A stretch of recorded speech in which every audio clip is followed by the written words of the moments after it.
My name is Bruce Bailey. I'm now retired for many years, living in a senior housing project in Apple Valley, Minnesota. I originally came from Nebraska, southwest Nebraska, the town of McCook, Nebraska. The story of how I ended up in Minnesota is long and goes around many circles. It all started because I decided to stay home. I'd been going to college in Nebraska, and I decided to stay home in the winter of 1950 because I knew I was going to have to go in the service. It was in the middle of the Korean War. My future wife, Pauline Bigalk, from Harmony, Minnesota, had always wanted to go out west, which Nebraska was west to her, I guess, and it was, of course. And she just graduated from the Luther College at Decorah, Iowa, with a major in chemistry. She was actually the first and only woman that's for that year that had graduated from Luther College with a degree in chemistry. It's kind of interesting. One time at a reunion down there, we met the woman who graduated second from the chemistry from that college. Anyway, she came out to McCook to teach, and at Thanksgiving, my mother, who had been a teacher in her earlier life, called the school and asked if there were any teachers that couldn't go home for Thanksgiving and they would be invited to our house. And as it turned out, there were two young ladies, both first-year teachers, one from Old Wine, Iowa, and Pauline from Harmony. I invited my friend, who was also a farmer out there, from high school friends, and we were all at dinner together. And of course, we volunteered to take them home. And from there, the story goes on, and we got acquainted. And then the following year, she didn't come back. She didn't teach anymore. She didn't come back to McCook, but we kept in touch. And then I went in the service the following fall and went to Lackland Air Force Base in San Antonio, which is where I happened to stay after basic training. I stayed in San Antonio at the base there. We kept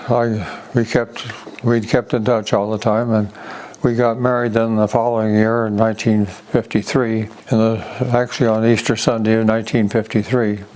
I went back to San Antonio and lived there, and Pauline, who had just finished her training for medical technologist, and in those days medical technologists were required, if they wanted to be a certified medical technologist, they had to do a year of schooling and then pass a national exam, which then she did do there in San Antonio. And then she worked at a hospital, Baptist Memorial Hospital in San Antonio, and I was in the service. We went during the summers when I took leave. We went back to Nebraska to visit my folks, then back to Harmony to visit her folks. It was the year of 1956 when we were back there that her parents approached me or us about buying the farm. They had two small farms there and approached me with the idea of buying a farm, which was kind of shocking in a way.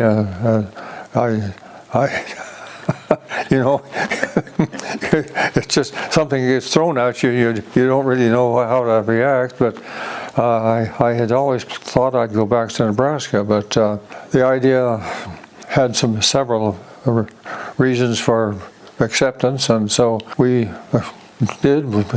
We actually bought the farm in 1956 and made a down payment. And did I say 56? Yeah, I think. That isn't right. It was 1954. Oh, okay. It was 54 because I was out of the service in 56. I'm sorry. Then when my time is up in the service, we were living in Milwaukee at that time. I worked with the induction center for all the services there in Milwaukee for the state of Wisconsin. There was Army who ran the service center, but there was Marines, Navy, and Air Force personnel all assigned to that location. So anyway, when I got out, I had decided to go back to the University of Nebraska to finish my degree, which is what we did. And so I had 2 years left there and finished my degree And then we went back to Minnesota and moved on to the farm. I had never had any experience with dairy and swine, alfalfa, corn. It was just wheat in Nebraska where we lived. And a significant challenge, let's say. Anyway, we progressed slowly and gradually, and we worked together. Pauline's father and her brother, who was a bachelor and lived at home there, they had their farm, and we had the next door farm right across the road. So we worked together and continued this. Pauline's father died this summer of 1967, and at that same year, 67, I realized that a small farm and with the change in agriculture was not going to provide a living for much longer for us as a family with children that will be going to college and so on. So I started looking for a job, and strangely enough, I ended up finding a job with the U.S. Department of Agriculture with an agency called the Farmers Home Administration. This service started out in the 1935 in the midst of the Depression, which was in my early days, and because I can remember 1935 pretty well. And it was called the FSA at that time, Farm Service Administration, and since I retired, has returned to that designation as Farm Service Administration instead of Farmers Home Administration. They were always talking about making changes, but every change of administration, this would happen, but nothing ever happened. So I thought, well, it never will, but lo and behold, it did. Anyway, I started there. The closest office was at Preston, Minnesota, which was just 11 miles from our farm. So I worked there for 3 years in a training program and getting experience, working up through the steps and promotions. 1971, I was promoted to the main job in the Austin, Minnesota office as what's called county supervisor. So we moved there in that following July. We didn't move right away because we hadn't found the housing we wanted, and that's a whole other story, but we won't go into that. Always have stories, you see. Anyway, we moved to Austin in 1971. I began my job there, and I had the one county, and I was in charge of that one county, small office. And then shortly after that, in 1972, we began to have the farm economy have a rather significant change. There was an inflationary time that happened during the Carter administration, and in particular, a lot of people will remember that the interest rates went up to as high as 21% in those years, which was not good, of course, for anyone that had to borrow money. Also triggered inflation.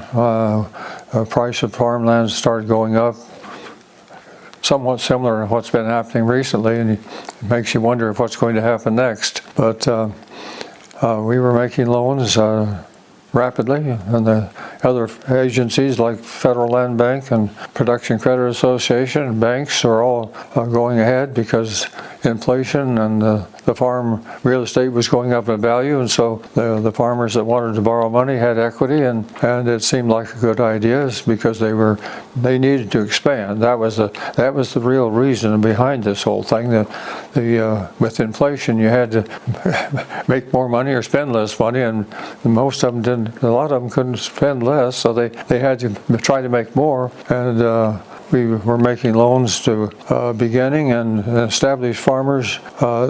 This farm loan program was kind of unique, and it was designed to be utilized only for people who could not get credit anywhere else, which wasn't that difficult at that time. There were an awful lot of farmers that were trying to start or were not very well off that were really hard-pressed to get more credit. And so we took on increasing numbers, and we were able to start some farmers in farming, and surprisingly enough, many of them, I believe, succeeded, although I don't know for sure, but I do know that several of them did. I did have a long enough history to know that.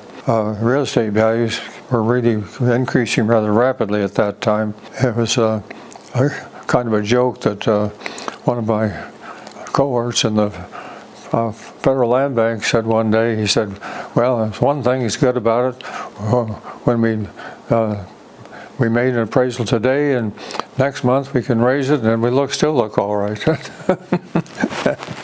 Which was actually true, and that was happening because land had been, $200, $300, maybe $400, $500 an acre maximum, and it went up to, it kept going up. I'm talking about different levels of quality farms, of course. It started going up, and pretty soon it was, instead of 3, 4, 5, it was 6, 7, 8, and then next thing it was 1,000. Then next thing we knew it was 2,000, and then that's when things began to hit the fan in the early 80s there. I just interrupt you for a second. Sure. Do you remember when they were going up like that? Were there a lot of people thinking this isn't going to last, or what was the feeling? Were they optimistic that things would keep going? Yes, yeah, they were very optimistic. The farm community in general was pretty optimistic, and it seemed like a good idea. There was a lot of publicity about the young tigers, I think they called them, the young guys that were increasing their land holdings and their livestock enterprises, etc., to increase income, and it was very popular. Then it didn't seem to worry anybody, particularly anyway, at that point. But when it reached that highest point, that's when the interest rate went up to as high as 21%, although that wasn't common, but we were still making loans to farmers for 5%, so we had a little bit more business than we had anticipated.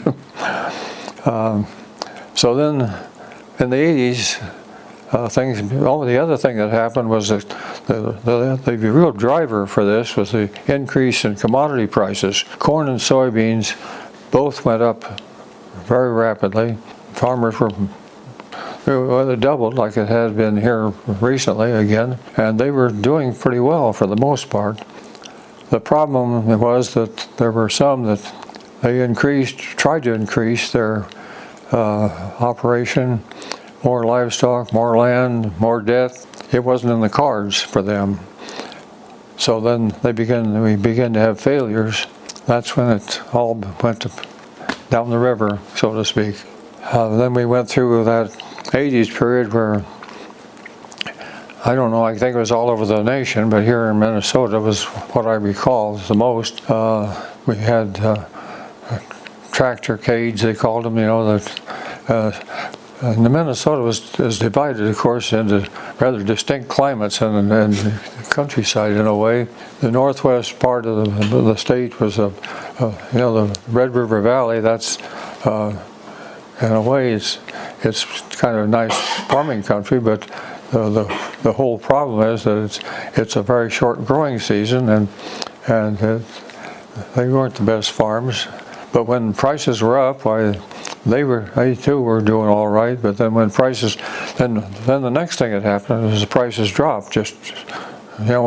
Soybeans went from sounds funny today, about $7 down to, I don't remember how low it went, but half of that anyway. Corn went from $3, $4 a bushel, somewhere in that area, to back down to $1.30 or $1.35 a bushel. That number really resonates with me because when I had been farming there in those years before I worked for Farmers Home Administration, I remember that the corn always was right in that range, because I had raised my livestock enterprise to the point where I had to buy a lot of corn, and I remember that distinctly. Actually, I could buy corn out of the field right from the picker for a cent a pound. That was corn on the cob, of course. You got the moisture with it. 72 cents a bushel, in other words, so to speak. And At this time, were you still farming back in Harmony when you? I continued to actually run the farm for 5 more years. The young couple had moved into the house, and he did a lot of the work, but my family and the kids and myself and my wife, and we all went back down and did the farming for a while, until it just became just too much to do, and so I finally sold my equipment and rented the farms. When this crisis sort of started, was that a big emotional drain on you when you saw all these farmers struggling? Do you remember that? Oh, absolutely. It was a really bad situation, because as farms failed, well, it was a gradual thing. We had, once it started, you saw this happening, and it was just a trickle, and then it became a flow. It was kind of interesting, though, that there was somewhat of a demand to help these farmers, of course, and but they'd incurred greater debts, and they had mortgaged their farms and on their livestock machinery, and some of them they just couldn't handle it. Some because they'd been farming for a long time, and they'd been raised and began farming and were still farming in that smaller capacity, and they were not financially or mentally able to make the transition, I would say, to really increase their production and do it in a manner that would be financially feasible. And it was bad to see, of course, but at first we didn't realize how bad it was going to get, and so it was just a trickle here and there. But some of the people a lot of the farmers that were being be hurt were trying to get something passed through legislation, primarily, of course, to alleviate their problems. Some of the farmers that were actually had grown and were doing okay at that point yet, they were somewhat critical of these farmers. And one of the most glaring things that happened was that within a year, those same farmers that had been doing okay weren't, and all of a sudden they were in that same pickle, and it just had grown to rather extreme conditions. And it wasn't just our agency, of course, it was all the banks and the Federal Land Bank and Production Credit Association, as a lender, if they didn't follow the trend, they didn't have a business either. And so they actually adopted the same premise that so long as there's security, we'll make loans. And then I can't remember just exactly when the abrupt turn was, but it was gradual until it became extremely serious, and there were lots more that were having trouble, and banks and Federal Land Bank, Production Credit, Farmers Home Administration all hit this barrier of no repayment ability left. Yeah, it was a shock. You never expected that to happen. It just wasn't foreseen, but it did happen. Of course, the real estate market in general, the housing market went down too at the same time. I remember that very well too, because my brother-in-law, when I quit farming, he was much older, and so he quit farming too, and he ended up moving into town from the farm. And he bought his old aunt's house. She was in the nursing home, and the house needed to be sold, and so he bought it. We paid $12,000 for that house. It was an older house, of course, but you can realize now, when you think about prices now, you get an idea of what it was like. And of course, farmland had gone up there, like I said, $1,000, $2,000 an acre, and it started going back down because no one could pay that. And actually the prices went back down to $200, $300, $400 an acre again. Yeah. It was a big drop. And of course, people who had borrowed against that land, sometimes they had exceeded the new values. And well, it was a crisis, a financial crisis and an emotional crisis, of course, both. It just, no one had, if they hadn't been an older person in the midst of the Depression and gone through that, no one understood it. And like me, I was a child in the midst of that Depression in the 30s, and I didn't understand it either. I mean, I can remember it, but I didn't understand it. And it was just beyond comprehension, and no one knew what to do. And of course, more and more farmers having difficulty, and different areas were more affected by it than others. For instance, like I mentioned earlier, northwest Minnesota was heavily affected by it. It wasn't able to sustain itself as much as in my area in southeast Minnesota. The southeast corner was, well, at the same time, I had been promoted to the district office, the district director for southeast Minnesota. I had 7 offices, or 8 offices actually with mine, and the 17 counties that I oversaw. And so I saw lots of problems. But in the southeast Minnesota, because of the Rochesters, Renonas, La Crosse, Alberley, Austin, Fairmont, different cities, Mankato, close to the Twin Cities, or closer anyway. There was opportunity for other employment, and this area, the southeast area, was somewhat better. No one was prepared for this. As lenders, of course, I'd never been a lender until then, and I wasn't just out of college boy. I was almost a middle-aged farmer, but that had gone into finance, and so I understood what was going on, and I knew the numbers that they had to work with, and it was the cash flows were, like you said, not very familiar to most farmers. That's something, however, that we did with Farmers Home Administration. We actually worked the cash flow.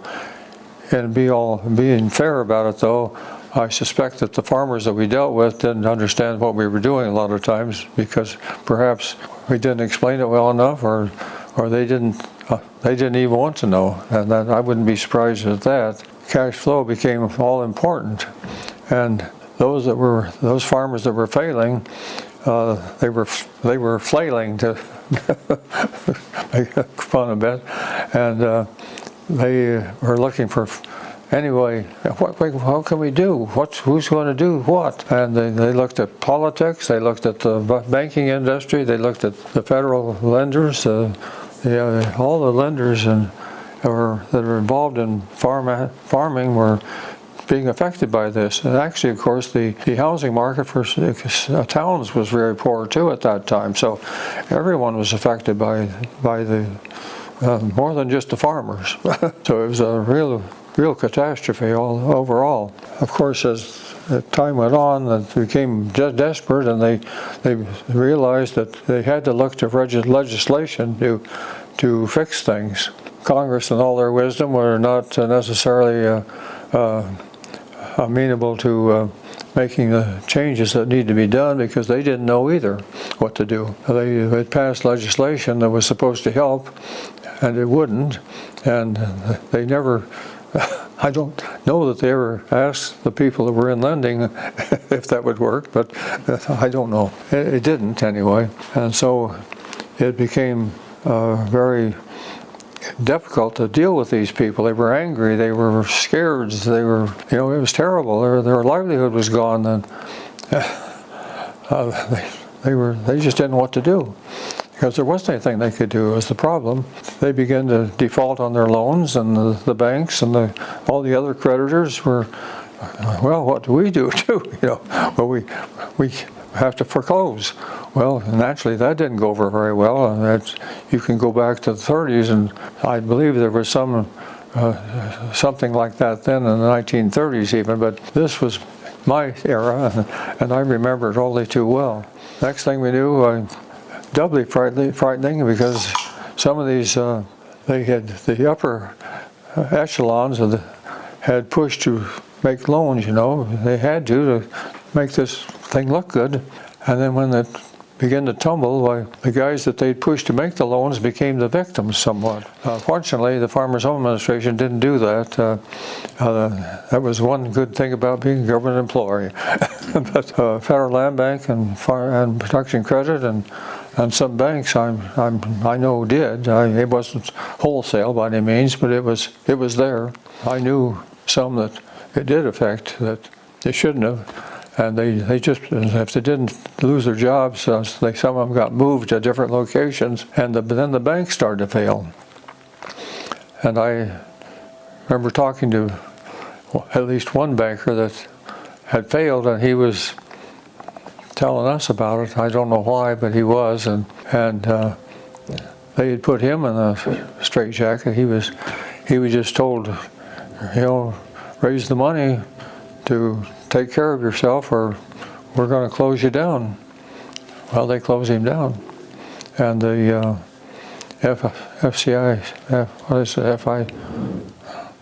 Federal Insurance Division of Treasury closed down many banks and then consolidated them.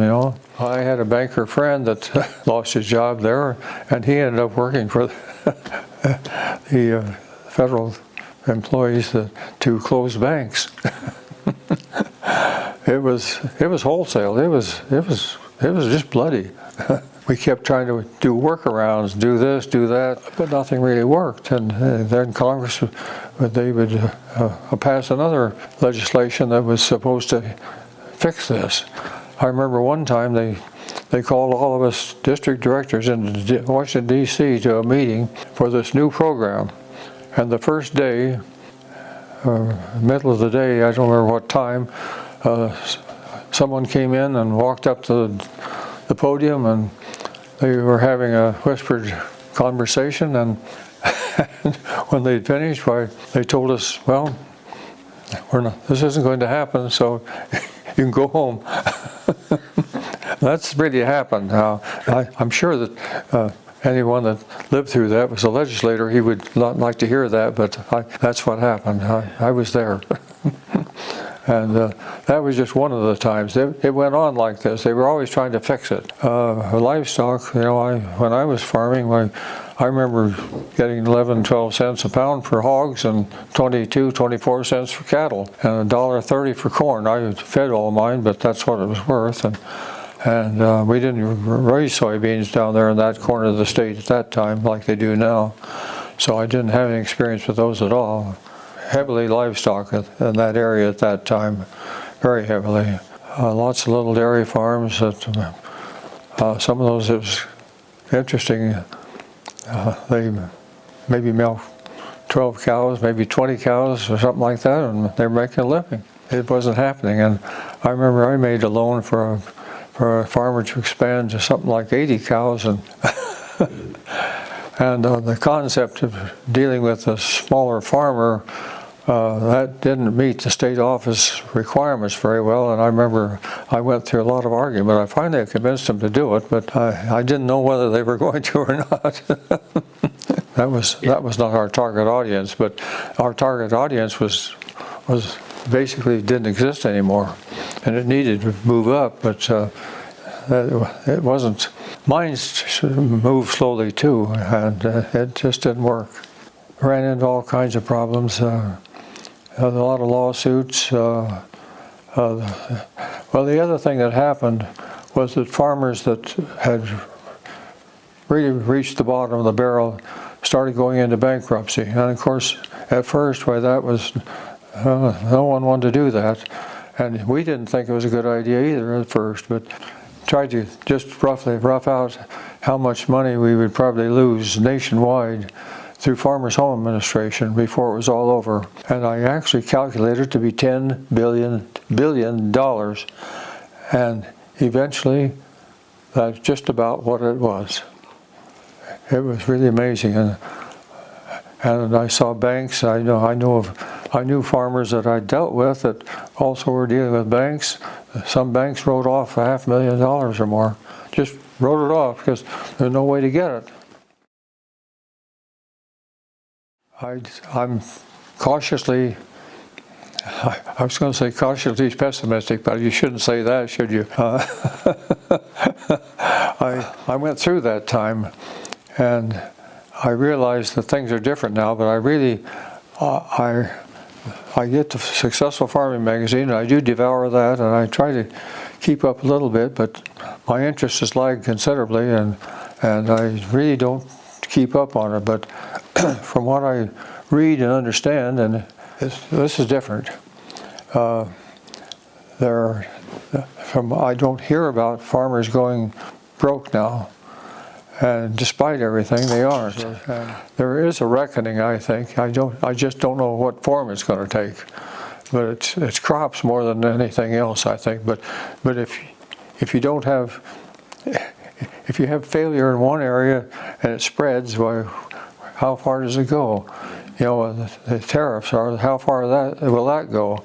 There's a rationale, but it's being misused. Yeah. There's a good reason to have some tariffs probably, but on the other hand, you're going to have to just nudge those a little and not just throw them in a heap. And we don't seem to have leadership that knows how to do that very well, except by bluff. Well, in our personal situation, after I went to work, and had a job, and my wife, she was able to get a good job in Austin. She actually went to work for Hormel Foods in the end, and as she was a chemist, and so she worked in the chemistry and research and development there at Hormel, and put in a lot of years. She loved the laboratory, and actually it reached the point where I finally had to just insist that she retire, and she didn't want to, but she did, and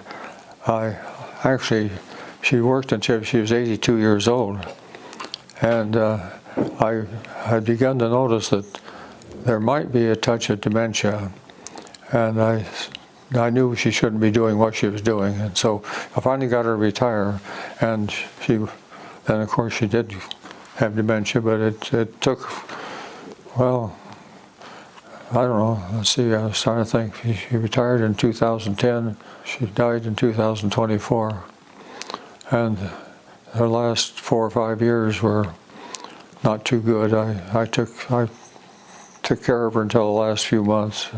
She had dementia, and she had heart problems, and so anyway, going back, the question you asked, after the father-in-law died, my wife's brother, he stayed there on the farm, Donald, and we then worked together there for a few years, and then decided that he needed to retire too, and my family, we just couldn't keep going up and down the road to take care of the farm anymore. The kids had had enough of that, working weekends on the farm. So we sold out and rented the land, and the brother-in-law, of course, he had inherited the home farm and the livestock and the machinery there. It was all his. Then he sold the livestock, the machinery, of course, and rented the farm. We, of course, owned our farm. When he passed away, he left the farm, his farms, to our 3 kids and Pauline. Pauline didn't take her inheritance out of it. I said we just let the kids have it, because we didn't need it. We had farm income, and both of us working, we didn't need more income.